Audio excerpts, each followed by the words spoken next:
What's up, guys? Welcome to your 115th Android tutorial where we're going to set up a few methods for a class, and we're also going to set up this onUpgrade method, because again, if our database has already been created, it's going to call this onUpgrade method instead of our onCreate. And basically all this method's going to do is, if the table exists, we're going to drop it and then we're going to call the onCreate method. So again, we're getting passed in a database, a SQLite database. So we're just going to say db.execute SQL again, and we're going to use the command, pretty simple command called drop table if exists space end quotations, and then we're going to give it our table name, which we called database underscore table. So if our table name exists, it's going to drop it, and then all we have to do is call our onCreate method. So we're going to say onCreate, and we're going to pass in our database. So that's basically going to, upgrade our database. So there we go. Now what we want to do is we want to have this hot or not class have some methods. So when we use it within our SQLite example class, we can just call those methods and it's going to execute everything within this class. So the first method we want to have is we want to be able to open our database so we can write to it, and then we're going to have a close method that will just close our database. And basically we're going to reference, just so you guys know which variables we're using, we set up this database helper type variable called rHelper, which again is just this class here. So we're going to reference that. We're going to give it the context that's being passed in, which we set up here in our constructor.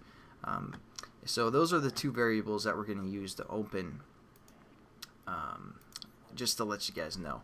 So let's get into it. We're going to say public, and then we're going to say our class name, which was called hot or not, and we're going to say open.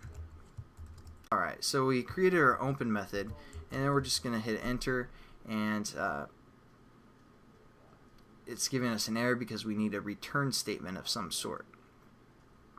So what we're going to do now is set up our database variable that we created, again public or private up here, to equal something.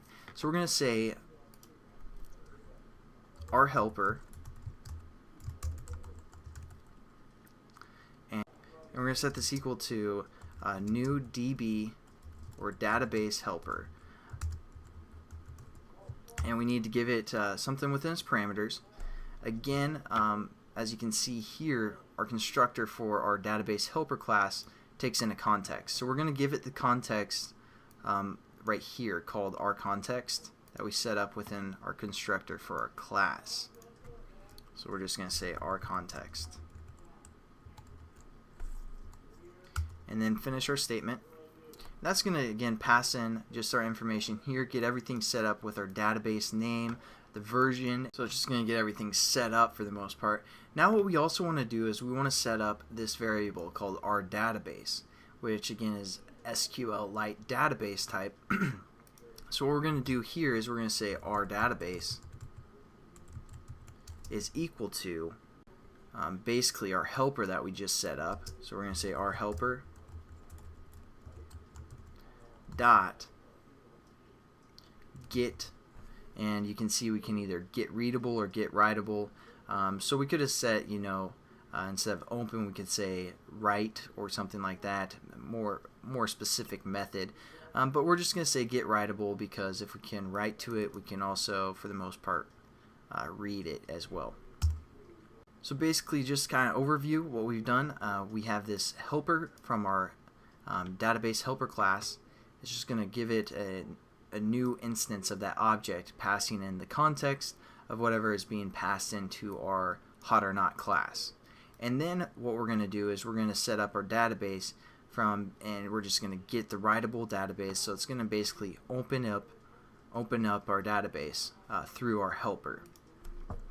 And then all we have to do is we're going to give it a return statement of this.